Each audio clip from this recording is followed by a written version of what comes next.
박근혜 대통령은 뉴욕 유엔 본부에 나가 연단에 섰고 여야 김무성, 문재인 대표는 부산에서 깜짝 회동을 하며 모처럼 리더십을 발휘했습니다. 추석 마지막 날 정치권의 이슈, 황태순 정치평론가, 유영화 평론가와 두 분 함께 모셨습니다. 어서 오십시오. 네, 안녕하세요. 네, 안녕하세요. 박근혜 대통령 유엔 개발정상회의와 유엔 총회 모든 일정을 마치고 지금 귀국길에 지금 올라서 지금 오고 있는 도중인데 예상대로 북핵 문제와 한반도 평화 문제를 알리는데 노력을 한 것 같습니다. 네. 황 의원님, 이번 뉴욕 유엔 평화 활동 어떻게 보셨습니까?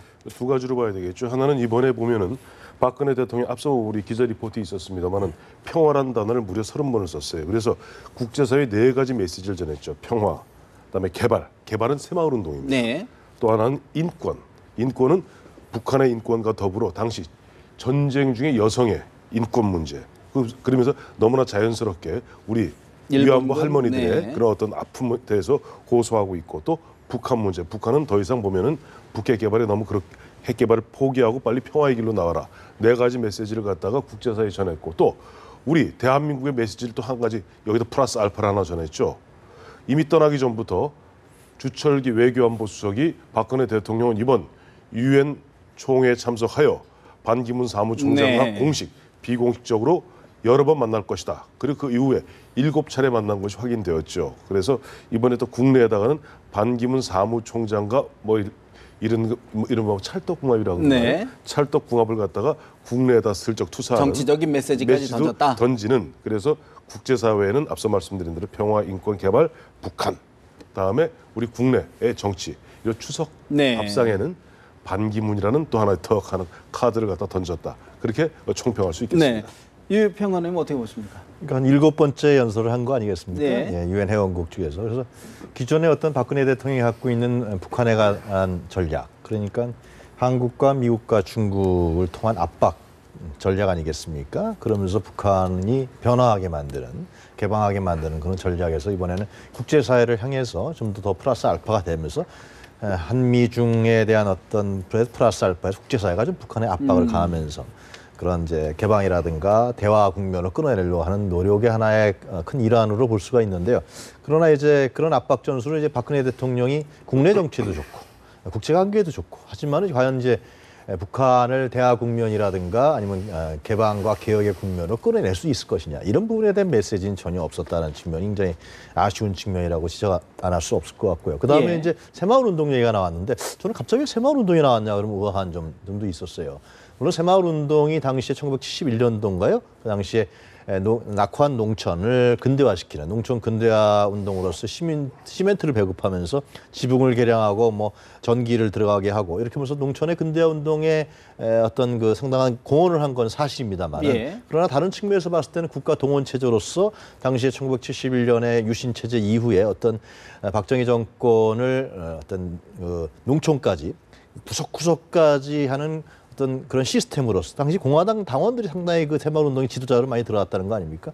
그런 양 부분에 대한 어떤 측면이 있는데 부정적인 역사적 평가도 그리고 또 있다. 현재 우리나라 농촌과 새마을 운동이 무슨 관계가 있는지 상당히 다르죠. 상당히 지금 FTA 체결을 통해서 농촌이 희생당하면서 제조업이라든가 이런 부분들이 어떻게 보면 그 희생의 목숨을 가져가고 있으면서 농촌의 농민의 어떤 삶 자체가 어떻게 개척해 나갈 건가 고민이 많은 부분인데 그런 부분에서는 좀 배치되는 측면이 없지 않았냐 그런 생각이 좀 듭니다. 그런 아쉬움이 있다 그 말씀이시고 사실 황 의원님 박근혜 대통령이 해외 순방을 갔다 오면 지금도 물론 지지율이 매우 높은 편이지만 항상 지지율이 높아 또 급등하는 그런 계기가 됐는데 이번은 어떻게 보십니까?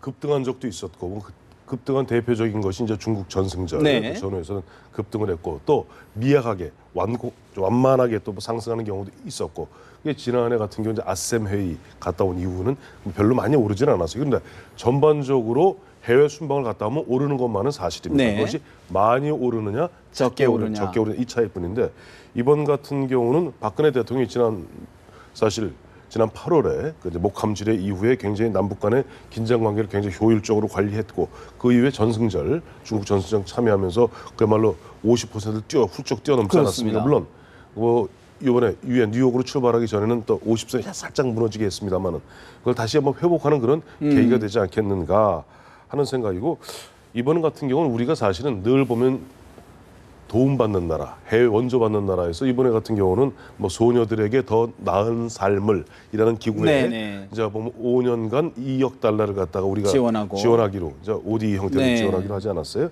뭐 그런 부분에 있어서 그렇고 앞서도 말씀드린 대로 해외에서는 짜여진 어떻게 보면 각본과 틀에 따라서 정상 회의는 하기 마련입니다. 특히 이제 유엔 같은 경우는 다자 정상회의인데 쭉 그런 부분에 보면 우리들이 보면 아이 흔한 얘기를 좀 시샘말로 폼나지요. 뭐 네. 대통령 턱 나와서 이야기하고 뭐 또 영어로 얘기하고 또 펑리한 녀석도. 근데 그것 플러스 알파로 이번에 박근혜 대통령 나름대로 앞서 말씀드린 대로 이쪽 보수층을 향해서 반기문이라는 카드도 있다라는 부분을 갖다 던졌기 때문에 그런 부분들이 사실 그렇잖아요. 박근혜 대통령 지지율을 견인하는 거는 아무래도 보수층이 먼저 견인을 해놓고 중도층이 따라오게 돼 있거든요. 예. 그래서 이번 같은 경우는 그렇게 뭐 지난번 중국 방문 이후 같이 급상승하지는 않겠습니다만은 상당 부분 상승 요인이 뭐 있다. 잠재하고 있다 볼 수 있겠습니다. 지금 정치권에서 이야기하는 이른바 반기문 대망론 정치적으로 의미 있는 해석으로 보십니까? 어떻게 보십니까? 그 현실성을 따지기 전에 박근혜 대통령 입장에서 봤을 때는 반기문 카드라는 것이 전혀 손해볼 게 없는 것이죠. 첫 번째로는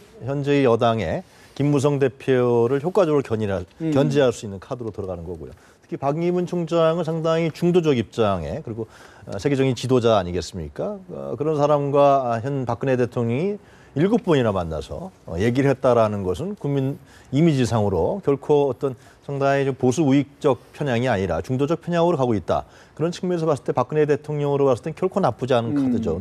현실적으로 봤을 때 근데 과연 이제 차기 대권 부분에 있어서 반기문 총장이 대통령 후보가 될 것이냐, 여당에서 미는 사람은 될 것이냐. 뭐 정치권은 여러 가지 얘기가 많지 않습니까? 지금 박근혜 대통령하고 뭐 미룰 소리 있다, 뭐 네. 여러 가지 얘기가 있습니다만은 그러나 이제 우려스러운 측면은 반기문 총장이 국내 정치 부분에 있어서 이 복잡한 갈등과 대립이 있는 국내 정치를 해결해 나갈 수 있는 그런 가능성이라든가 어떤 검증은 전혀 되지 않은 인물이라는 것이죠. 물론 외교안보라든가 이런 부분에서는 상당히 검증된 인물이기 때문에 그래서 여권 내 어떤 인사가 얘기한 분권형 대통령대로 네. 간다 그러면은 상당히 여권 입장에서 봤을 땐 유력한 카드고 향후 정권을 다시 한번 줄 수 있는 그런 카드로 갈 것 같은데요. 하여튼 뭐 이번에 반기문 총장이 어떤 생각을 갖고 있는지 물론 충정권 인물 아닙니까? 그렇습니다. 그렇기 때문에 야당에서도 야권에서도 그때 우리가 유엔 사무총장 시키잖아요. 노무현 네. 정부 때 우리가 외교부 지분이 장관 있다. 시키고 네. 그래서 아마 양쪽에서 끌어들이려고 하는 거리 노력이 있을 있는 수 것 있다. 같아요. 네. 그렇게 보시는군요. 그런 가운데 또 이번 추석 연휴에 또 눈여겨봐야 될 부분이 새누리당 김무성 대표와 문재인 대표가 정치적 고향이자 고향인 부산에서 두 분이 만났어요. 그래서 그 자리에서 뭐 여러 가지 의견을 나눴는데 이른바 전화 오픈 프라이머리다 해가지고 이제 뭐 전화를 통해서 사실상 여론조사를 통해서 봉천을 하겠다 이런 합의를 했는데 어떻게 보셨습니까? 혹자는 이렇게 표현하더라고요. 문무합작이라고 그래요. 문무합작이다. 문재인의 문, 김무성의 무, 그래 문무합작. 말도 참 잘 만들어요. 근데 마침 어제 보니까 이제 1시간 40분 정도 만나서 어떻게 보면 깜짝 아주 비밀리에 만났죠. 만나서 보니까 이야기인즉슨 어제 보니까 5가지 정도를 갖다가 5가지 정도에 있어서 양당 대표는 상당한 의견의 접근을 이룬 것이에요. 그 중에 하나가 그동안 새정치민주연합에서 굉장히 강하게 추진하고 있는 정개특위에서 이미 사실 소위에서는 이미 소위까지 통과돼 있죠. 그게 이제 안심번호 관련된 뭐랄까 당내 경선에 있어서 이 문제가 이렇게 불거지게 된 이유는 사실 2012년입니다만 그 당시 통합진보당에서 기억하실 겁니다. 보면 후보 네. 만드는데 보니까 동원을 하고 ARS로 네, 조작하고 문자가 오면은 저 여론조사 기관에서 전화 오면은 나이를 속여라. 네. 나이를 속여라. 이런 것 때문에 안심번호를 동원해서 실제 전화 받는 사람이 누군지 모르도록 하겠다. 뭐 이런 취지인데 글쎄 모르겠어요. 지금 앞서 뭐 잠깐 기자 리포트들 나왔습니다만은 지금 김무성 대표가 마치 이것을 갖다가 당초 오픈 프라이머리 이야기하다가 그다음에 국민 공천제 이야기하다가 그다음에 나온 것이 무슨 얘기가 나왔냐니까 전략 공천은 절대 안 된다. 한 사람도 하지 않겠다. 한석도 못하겠다 하다가 지금 나온 게 이른바 안심번호에 따른 여론조사 방식의 국민 공천제인데 국민들이 생각하기에도 이게 뭐가 뭔지 모르겠고 무엇보다도 당장 여권 내부에서 또 청와대 내부에서도 보면 굉장히 볼멘 소리 정도가 아니라 직격탄을 퍼붓고 있지 않습니까?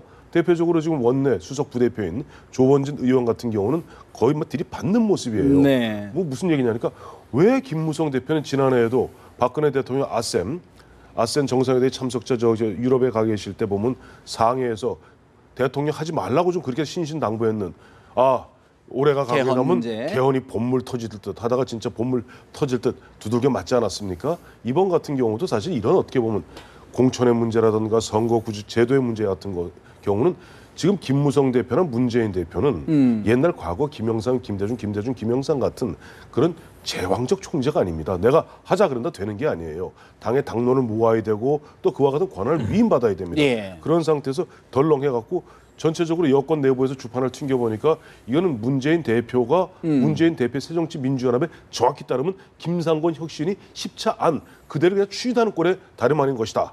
그러다 보니까 지금 보면 여권 내부에서 새누리당 내부 친박을 중심으로 왜 전패한 정당의 그런 룰을 룰을 따르냐? 갖다가 왜 손을 왜 들어주지? 내일 의총에서 좀 봐. 뭐 이런 분위기 부글부글 끓고 있는 그런 분위기인 것 같습니다. 어떻게 분석하고 계십니까? 근데 저 두 분이 왜 추석 때 그 비밀리에 이렇게 깜짝 만나 별거 큰 것도 아닌데요. 부산에서 만났죠. 부산이니까. 네. 둘이 아니 근데 부산이- 그렇게 언론인들의 눈도 속여가면서 깜짝하면서 이벤트를 만들어내는 것을 하여튼 뭐 오픈 프라이머리를 통해서 자신들의 정치적 입지를 강화하려고 하는 그러한 아마 누가 기획을 한 것이 아니냐 뭐 그런 생각이 들 정도인데요. 일단 과연 이제 여론조사 오픈 프라이머리 아마 한국에서 유일하게 갑자기 튀어나온 제도라고 생각이 드는데요. 그걸 통해서 이들이 지금 얘기한 뭐 새정치민주연합이나 새누리당에서 얘기한 역선택이라든가 아니면 뭐 조직동원이 네. 없어질 것이냐. 저는 안 그렇다고 그렇지 않을 생각합니다. 것이다. 예. 과거에 지금 관악을의 이정희 그때 통합진보당 사례를 말씀하셨는데 이건 결국 대기시키는 거거든요. 여론조사라는 것은 특히 이제 뭐 대선 여론조사도 아니고 국회의원 관련 공천 여론조사는 각 지역에서 벌어질 겁니다. 각 지역에서 벌어지고 그때만 하면은 수많은 여론조사 전화가 국민들한테 갑니다. 그래서 대부분 다 끊어버려요. 귀찮아요. 바빠 죽겠는데 무슨 누굴 끊을 거냐. 그럼 결국은 그 전화를 여론조사 기관에서는 이 샘플이 있지 않겠습니까? 예, 예. 뭐 20대, 30대, 40대 남녀 다 따져서 그 샘플을 채우는 게 가장 중요한 것이거든요.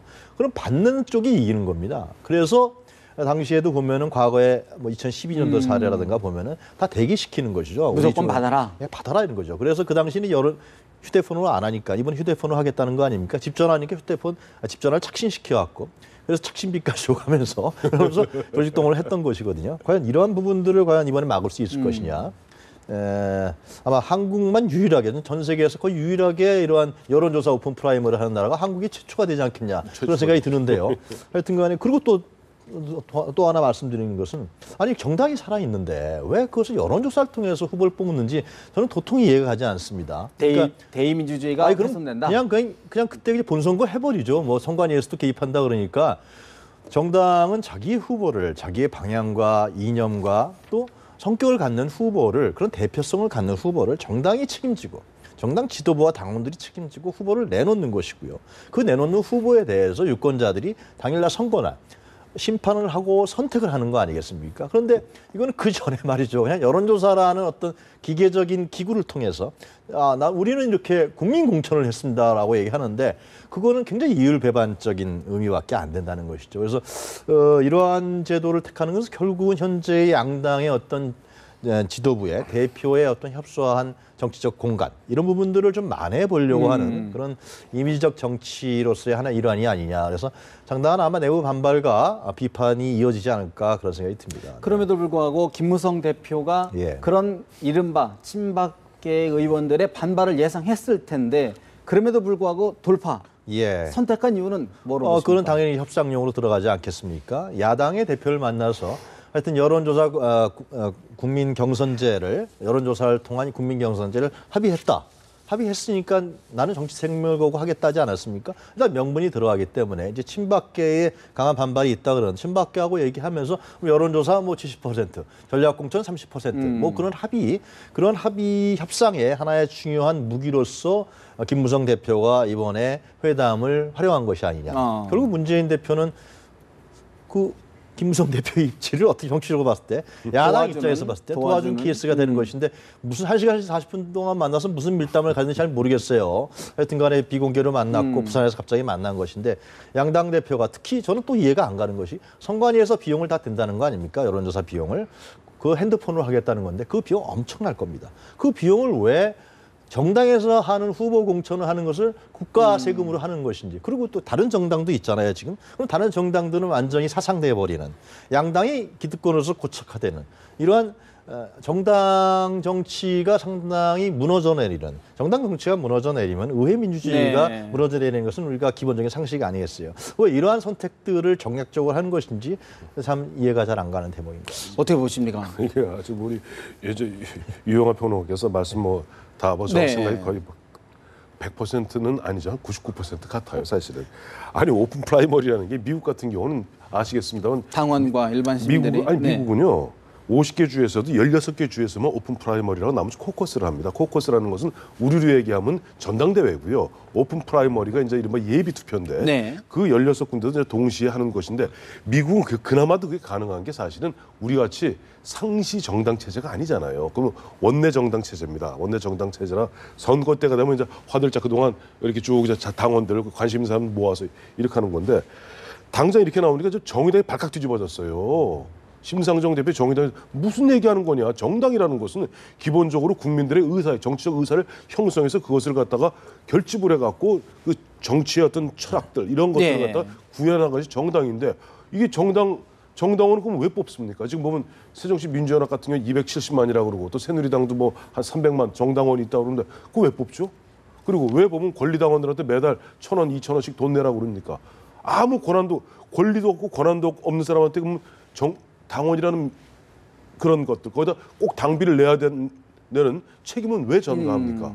있을 수 없는 얘기예요. 그리고 이런 식으로 오픈 프라이머리에서 오픈 프라이머리라고 하죠. 오픈 프라이머리도 아니잖아요. 그 엄밀하게 얘기하면 안심번호라는 앞서 말씀드린 예. 대로 그 착신자가 전화 받는 사람이 누군지 모르게 만드는 여론조사예요. 한마디로 얘기하면 그 여론조사를 갖다 좀 더 공정하게 하겠다는 것은 좋습니다만은 그런 여론조사 통해서 트렌드 추이를 보는 건 모르겠는데 그걸 갖고 여론조사는 기본적으로요 95% 신뢰 구간에 플러스 마이너스 몇 퍼센트 표본 오차가 있는 겁니다. 예.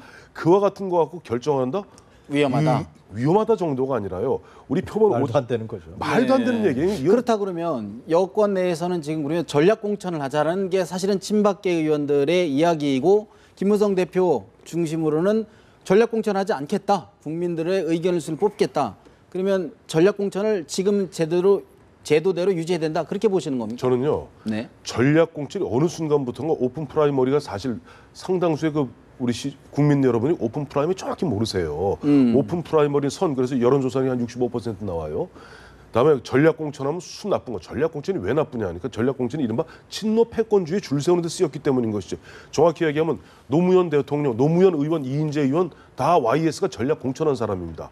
그다음에 95년 때 이회창이다. 다음에 이쪽에 보면 추미애다, 정동영이다, 신기남이다, 천정배다, 김민석이다. 이와 같은 부분들은 당시 총재죠. 총재들이 보면은 계속 유능한 인물들을 갖다가 전략 공천에서 계속 충원해 나갔습니다. 그래서 우리 정치가 그나마 이렇게 발전해 온 것이 물론 전략 공천이 보면 자기 계파를 갖다 강화시키고 어떻게 보면 자기 계파만의 줄 세우기 쓰는 부분은 잘못된 것이죠. 예. 그러나 오픈 프라이머리 하면요. 왜 친박이 왜 반대하겠어요? 사실 현역 의원들은요. 오픈 프라이머리 하면 쌍수를 들어서 환영합니다. 왜? 오픈 프라이머리를 하게 되면 현역 기득권이 절대적으로 우세합니다. 비근한이라서 미국 같은 게 하원 의원이 임기 2년입니다만은 20선 의원이 수두룩합니다. 즉 40년 국회의원 하는 사람이 수두룩하고 미국 같은 게 과학적으로 나와 있습니다만은 통계적으로 나와 있죠. 92%가 재선하고 3선하고 4선합니다. 재선율. 그러니까 8%만이 물갈이 되는 거고 우리는 그나마도 한 40 내지 50% 물갈이 되어 왔던 것이 그나마 그런 방법을 통해서 하는 것인데 지금 김무성 대표는 뭐냐면 자기가 지난 19대 때 18대 때 한 번은 이명박 대통령 쪽에 의해서 한 번은 박근혜 비대위원장에 의해서 이른바 컷오프 됐잖아요. 그런 아픔이 있다 그래서 국민께 돌려드린다 그러는데 글쎄 왜 국민께 돌려드려야 됩니까? 앞서 우리 유영하 평론가 말씀하신 대로 당 공적으로 당원께 돌려드리는 게 맞아요. 안 그러면 당원들을 왜 보면은 권리당원 수십만에 책임당원이라죠. 돈 당비내는 네. 일반 당원까지 왜 몇백만의 당원을 갖다 당이라는 것은요. 정치 철학과 정치 뜻을 같이 하는 사람이 모인 결사체입니다. 그 당원한테 돌려드리는 게 맞는 것이지 그걸 왜 국민한테 돌려드리는 건 나중에 본선거에서 국민들이 선택합니다. 하면 된다. 그래서 정치개혁의 요체는 정당개혁이라고 하거든요. 예. 실제로 이번에 혁신위원회가 어떤 개혁안을 갖고 있는지 잘 모르지만 정치개혁의 요체는 정당 개혁입니다. 정당이 개혁돼야 대의제 민주주의가 발전되는 것이고 시민사회와 국가 간의 연결을 정당이 하면서 문제를 해결해 나가면서 사회 갈등 요소들을 없애 나가는 것이 바로 정당 개혁의 요체거든요. 거기서 이제 공천이라는 부분들은 유럽 같은 경우 정당 정치가 워낙 발전돼 있고 정당이 발전돼 있지 않습니까? 거기서는 오픈 프라이머리 하는 나라가 없어요. 당원 프라이머리.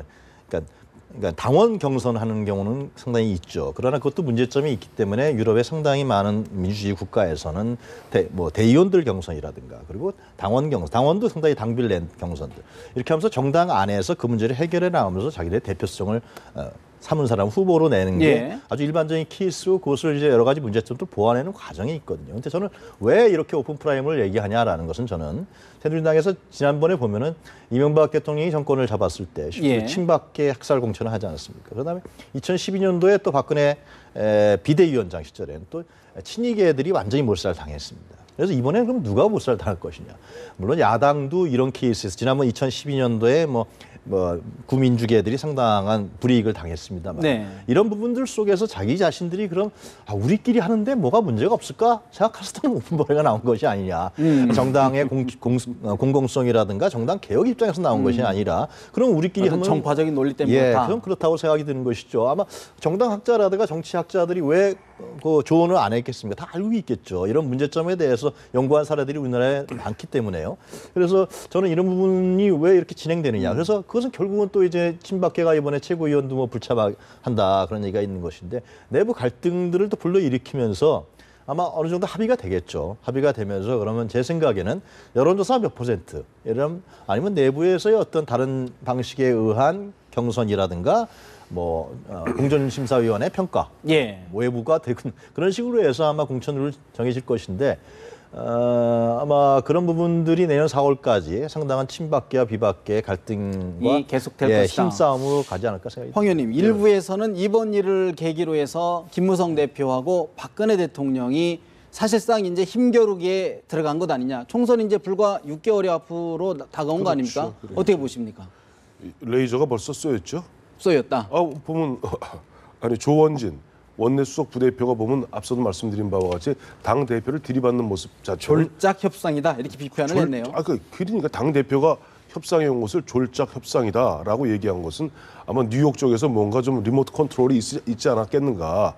그러니까 대통령이 직접 레이저 쏘기 뭐하니까 여기서 조원진 대표를 원내수석을 통해서 쏜 거 아니냐. 그리고 이미 지난 9월 15일이죠. 9월 15일 그때 윤상현 정무특보가 이른바 김무성 불가론 이야기했을 때부터 박근혜 대통령은 기본적으로 김무성 대표를 못 믿겠다는 것 같아요. 왜냐하니까 김무성 대표한테 사실 마지막으로 한번 손 잡았던 것이 기억하시겠습니다만 지난 4월에 당시 중남미 순방 떠날 직전에. 때 이완구 총리 사태 때죠. 그때 좀 떠나려는 전용기 딱 스톱 시켜놓고 지방에 있던 김무성 대표 불러올려서 독대하지 않았어요? 네. 독대해서 사실 전권을 주다시피 했습니다. 그런데 그 이후에 유승민 원내대표 사태 때 김무성 대표의 자세가 굉장히 어정쩡했어요. 그러니까 이도 아니고 저도 아니고 사나흘 정도는 흔한 얘기로 안방에 가니까 시어머니 말씀이 맞고 건너방에 오니까 며느리 얘기가 맞고 이런 식의 좀 어정쩡한 행보를 취하는 가운데 김학용 비서실장 등 재선 의원 21명이 유승민 당시 원내대표의 호위무사로 나서게 됩니다. 그런데 김학용 의원이 누굽니까? 바로 김무성 대표의 비서실장이고 예. 거기 주도했던 김학용 의원, 또 김성태 의원, 최측근이죠. 이 두 분들이 앞장섰을 때 청와대에서 이것이 김무성 대표의 본심이로구나. 이러한 분위기에서 저는 너무나 자연스럽게 유승민 사태를 갖다 정리하고 그다음에 목함지뢰 사건 끝나고 전승절까지 끝나고 바로 직후에 박근혜 대통령이 대구 가고 인천 가면서 의도적으로 보여준 게 있지 않습니까? 대구 사람들 12명 필요 없다. 의원 10명 필요 없다. 그 다음 날 9월 9일 날이죠. 9월 9일에 인천은 여야 의원 몽땅 다 오세요. 10분. 그리고 그 다음 날 터진 게 바로 김무성 대표 사위 마약 사건입니다. 예. 그 이후에 보면은 촉촉촉촉 지내오고 있는데 이런 부분에서 김무성 대표도 이번 건에 굉장히 곤궁해진 자기의 정치적 입지를 돌파하는 하나의 방편으로 아마 경남 중고등학교 선후배 사인 문재인 대표하고 국민공천제 그분 표현대로 그걸 택했는지 모르겠지만 이것은 어떻게 보면은 박근혜 대통령한테는 이거죠. 박 대통령님 내년 공천에 간섭할 생각 추호도 하지 마세요. 이건 제가 알아서 합니다. 박근혜 대통령 이렇게 생각했죠. 그런 메시지를 전달한 것이다. 무슨 소리야? 2012년에 내가 비대위원장 시절에 그때 꽝꽝꽝꽝 내가 저 공천장 다 줘서 그 사람들 다 대고 내가 온 동네 전국 방방곡곡 뛰어다니면서 붙여달라고 얘기해서 이렇게 붙여놨는데 이렇게 배신을 갖다 하니 내가 인간적으로 정치적으로 공허함밖에 안 느끼잖아. 그게 6월 25일 얘기예요. 네. 그러니까 이런 흐름 속에 있기 때문에 박근혜 대통령이 돌아오시게 되면 당장 박근혜 대통령 내일 새벽에 돌아오잖아요. 네. 그 내일 의총이 열립니다. 보세요. 오늘은 의도적으로 서청원, 이인재, 이른바 친박계 최고위원들이 김태호, 네. 이정현 최고위원만 이른바 뭐랄까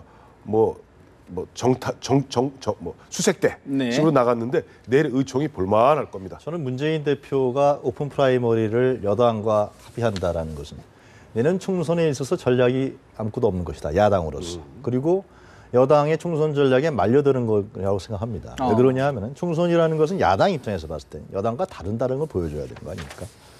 그런데 오픈 프라이머리에서 공천 후보를 정하는데 제일 중요한 것은 공천. 야당의 공천 후보자는 공천을 받은 사람은 공천자는 여당에서 나온 그 지역의 공천자하고 다르다라는 것을 보여줘야 돼요.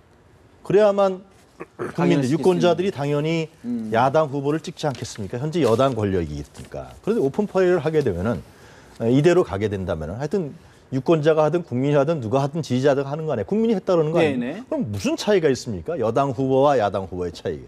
내세우는 게 아무런 차이가 없는 것입니다. 그럼 유권자들 입장에 봤을 때는 도대체 누굴 찍어야 되는지. 아니 1번이 새정치민주연합 후보인지 2번이 예를 들면 새누리당 후보인지 알 수가 없지 않습니까? 도대체. 전화 투표에 참여한 사람 입장에서는 그렇죠. 그건 정당이 새정치민주연합에서 그 내세운 후보가 아니잖아요. 그것도 여론조사라는 기계음을 통해서 만들어낸 후보 아닙니까? 그럼 여당도 그렇다는 거 아닙니까? 동시에 하게 되면은. 그러면 솔직히 총선 내년 4월에 총선에서 야당이 갖고 있는 어떤 변화라든가 뭐 여당과 다른 항상 중간 심판론이 나오는데 이번 어쩔지 모르겠습니다만 그런 야당 후보의 특징과 특질과 방향과 내용과 후보의 인물은 뭡니까? 그거 아무것도 없잖아요. 그 공천을 통해서 나오는 것이거든요. 그래서 얘기하신 대로 뭐 외부 인사도 영입하고 내부에서도 예를 들면 과거의 인물들은 어떻게 하든지 간에 설득해서 예를 들면 뭐 바꾼다든가 그러면서 새로운 변화 현재는 이 기득권은 여당이 갖고 있는 거니까 권력이요. 그런 후보를 내세우는 것이 야당의 가장 공천 전략에서 기본적인 ABC인데 그럼 기계음을 통해서 서로 똑같이 같은 날 해갖고 후보 똑같아요. 그럼 국민들이 당연히 사올라는 건데 누굴 찍어야 됩니까? 이 사람이 여당 후보인지 야당 후보인지 다 국민이 공천한 거 아니에요. 여당에서는 야권에 말렸다 얘기했는데 또 유평론 얘기 들으면 그러니까 아이고 여당이 훨씬 좋은 제도죠. 문재인 대표가 저는 상당히 참 이해가 안 가는 거예요. 도대체 그냥 오픈 프라이머리 하면은 좋은 거다. 또 김무성 대표가 오픈 프라이머리 민주주의예요. 그러니까 나도 그런 밥숟가락 하나 얹어놓은 건지 문재인 대표가 그래서 합의해 준 것인지 뭐 지금 뭐 비판이 있습니다. 가장 중요한 표의 등가성에 대한 문제에 대한 권역별 비례대표제 문제는 한마디도 얘기를 직전을 못 시켰잖아요. 그럼 왜 부산에서 갑자기 만나요? 그럼 만나서 무슨 얘기를 한 겁니까? 야당 대표가. 야당 대표는 항상 험상궂게 하면서 위협도 하고 협박도 하면서 그러면서 테이블을 끌어내는 것인데 정치적을 만들어내는 것인데 참 이해가 안 가는 데모가 보였다. 덕담만 나눴다 이런 말씀이시네. 근데 지금 보면은 안심번호에 의한 여론조사식 국민공천제 정확히 얘기해요. 네. 이 오픈 프라이머리 절대 아닙니다. 지금 이 합의된 건 오픈 프라이머리가 아니죠. 예. 전혀 아니에요. 오픈 프라이머리 아니고 전화 오픈 프라이머리라고 김무성 대표는 얘기하는데 큰일 납니다. 네. 여론조사를 아니다. 정하는 거예요. 이 여론조사인데 이거는 이 오픈 프라이머리 원하는 사람 누구든지 가서 찍어야지 그렇죠. 오픈 프라이머리예요. 그거 갖다가 300 내지 700명 딱 명수 정해서 그다음에 쭉쭉쭉 해갖고 안심번호 받은 2만 명 중에 골라갖고 한다? 그거 안 되는데 결정적 맹점이 뭔지 아세요? 예. 우리 지금 정당 정책이 이렇습니다. 여가 30, 야가 30이고 중도가 40이에요. 당장 보세요. 우리 정당 지지율 보면 대략 지금 새정치민주연합이 한 20 내외고 그다음에 새누리당이 한 40 내외입니다. 그다음에 정의당까지 합치면 한 65% 정도가 정당 지지하고 나머지 35% 정당 지지 안 합니다. 그것도 응답한 사람 중에 그렇다는 거예요. 응답률 보통 우리 전화 여론조사하면 응답률 몇 퍼센트입니까?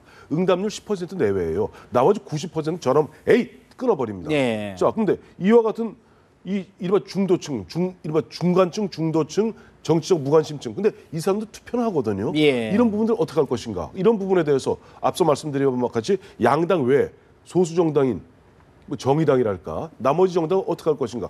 이런 부분들에 대한 어떤 고민의 흔적을 찾아볼 수가 없고 예. 거듭 말씀드리지만은 전략 공천이 결코 나쁜 게 아닙니다. 자기 개파 사람만 세워서 그렇지 거듭 말씀에 김대중 대통령이 정치에서 정치 복귀하셔갖고 96년 15대 총선 앞두고 우리 당을 갖다 환골탈퇴하겠다. 이게 새정치 국민회의 만들면서 천정배, 신기남, 네. 정동영 다 그 당시에 30대, 40대 아주 젊은 추미애 판사하던 추미애, 예. 김한길, 그다음에 김민석, YS 또 보면 이회창, 이용우 다 그런 식으로 보면 그렇게 하면서 자기 시대적 어떤 그 요구를 갖다가 맞춰 나가는 거예요. 근데 앞서 우리 이 평론가 말씀하신 대로 다음 누굴 찍으시겠습니까? 이런 기계음에 이거는 터무니없는 이야기입니다. 알겠습니다. 내일 새누리당 의원총회가 있는데 또 한 번 이번 총선 룰을 앞두고 분수령이 될 것 같습니다. 오늘 말씀 여기서 줄여야 될 것 같습니다. 두 말씀 고맙습니다.